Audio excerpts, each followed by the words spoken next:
Hi hello. അപ്പോൾ നമ്മുടെ കോഴിക്കുട്ടീനെ കീരി പിടിച്ചു കേട്ടാ. അപ്പോൾ കോഴി ആ ഒരു വിഷമത്തിൽ ഇങ്ങനെ നോക്കി നിൽക്കുകയാണ്, കുട്ടി എവിടെയെങ്കിലും ഉണ്ടോ എന്ന് പറഞ്ഞിട്ട്. അപ്പോൾ വീടിൻ്റെ പുറകേക്ക് പോയപ്പോൾ കീരി വന്ന് പിടിച്ചു. അപ്പോൾ അതിൻ്റെ ഒരു വിഷമത്തിൽ നിൽക്കുകയാണ്. അപ്പോൾ ഞാൻ ചേമ്പും തണ്ടും ഉരുളക്കിഴങ്ങും കൂടിയിട്ട് ഉപ്പേരി വയ്ക്കുകയാണ്. അപ്പോൾ അതിൻ്റെ വീഡിയോ ആണ് പെടുന്നത്. അപ്പോൾ ചേമ്പും തണ്ടും മുറിക്കാൻ വേണ്ടി വന്നതാട്ടാ. അപ്പോൾ നമ്മൾ വെച്ചിട്ട് ഇപ്പോൾ കുറച്ചായി. അപ്പോൾ നമ്മളിപ്പോൾ ആദ്യമായിട്ടാണ് ഇതൊന്ന് മുറിക്കണത്. അപ്പോൾ മുറിച്ച് 2 കഷ്ണം ഞാൻ മുറിച്ചു, 2 തണ്ടും മുറിച്ചിട്ടുണ്ട്. അപ്പോൾ ഇത് മതി, കുറച്ച് ഉരുളക്കിഴങ്ങുള്ളൂ. അപ്പോൾ അതിൻ്റെ കൂടെ ഒന്നിച്ചിടാനാണ്. അപ്പോൾ നമുക്ക് ചെറിയ ചെറിയ ഉരുളക്കിഴങ്ങാണ് കേട്ടോ. അപ്പോൾ ഞാനിത് കുറേ ആയിരിക്കണു. അപ്പോൾ അതെന്തായാലും എടുത്തിട്ട് ഈ ചേമ്പ് തണ്ടും കൂടി ഉപ്പേരി വയ്ക്കാമെന്ന് വിചാരിച്ചു. അപ്പോൾ ഞാൻ നേരാക്കി എടുത്തിട്ടുണ്ട്. നേരാക്കിയപ്പോൾ കുറച്ചേ ഉള്ളൂ കേട്ടോ. അപ്പോൾ ഇത് വന്നിട്ട് നീളത്തിൽ അരിഞ്ഞിട്ടുണ്ട്. നീളത്തിൽ അരിയുക, നമുക്ക് എങ്ങനെ വേണമെങ്കിൽ അരിയാം. ഞാൻ നീളത്തിൽ അരിഞ്ഞാണ്, കാരണം നമ്മൾ വയ്ക്കുമ്പോൾ എന്തായാലും ഉടഞ്ഞു പോകും. അപ്പോൾ ഞാൻ ചട്ടി വെച്ചിട്ടുണ്ട്. അപ്പോൾ നോക്കിയപ്പോഴാണ് എണ്ണ കുറച്ചുള്ളൂ. അപ്പോൾ ഞാൻ ഉള്ള എണ്ണയിൽ വയ്ക്കാൻ അയച്ചിരുന്നു.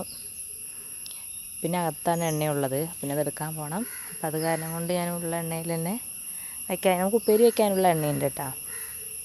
പിന്നെ ഞാൻ കുറച്ച് കടുക് ഇട്ടിട്ടുണ്ട്. കടുകൊക്കെ പൊട്ടി വരുമ്പോൾ നമുക്ക് കുറച്ച് വെളുത്തുള്ളിയും ചെറുള്ളിയും പച്ചമുളകും വേണം. നമുക്ക് എരിവിനനുസരിച്ച് പച്ചമുളക് എടുക്കാം കേട്ടോ. അപ്പോൾ ഞാനത് വെളുത്തുള്ളി ആദ്യം ഇട്ടു. വെളുത്തുള്ളി ഇട്ടൊന്ന് മൂപ്പിച്ചെടുത്തിട്ട് ബാക്കിയുള്ളത് നമുക്ക് പിന്നീട്. ഞാൻ വെളുത്തുള്ളി ഇട്ടിട്ടുണ്ട്.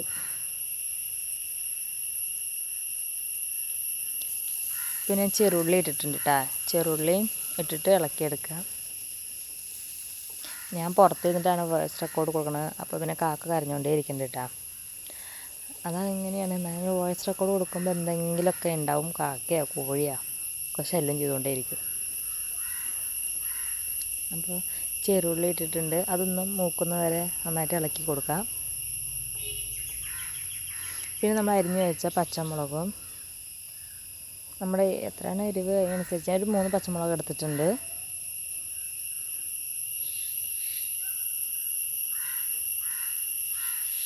പിന്നെ കുറച്ച് മഞ്ഞൾപ്പൊടിയും കേട്ടോ, നമുക്ക് ആവശ്യമുള്ള മഞ്ഞൾപ്പൊടിയും.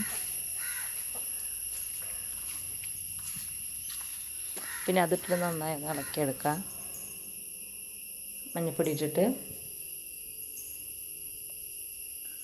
പിന്നെ നമ്മൾ അരിഞ്ഞ് വെച്ച ചേമ്പും തണ്ടും അത് നീളത്തിൽ തന്നെയാണ് അരിഞ്ഞിരിക്കുന്നത്. ഉരുളക്കിഴങ്ങും നീളത്തിൽ തന്നെ അരിഞ്ഞിട്ട് നമുക്കത് അതിൻ്റെ കൂടെ ഇട്ടിട്ട് ഒന്ന് ഇളക്കിയെടുക്കാം.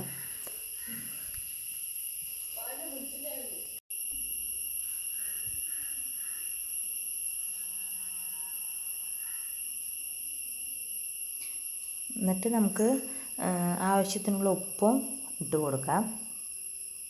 പക്ഷെ നമ്മളിത്ര വലുതാക്കി അരിഞ്ഞാലും നമുക്കത് ആവുമ്പോഴേക്കും നന്നായി ഉടഞ്ഞു പോവും. അത് കാരണം കൊണ്ടാണ് ഞാൻ കുറച്ച് വലുപ്പത്തിൽ നീളത്തിൽ അരിഞ്ഞിരിക്കുന്നത്.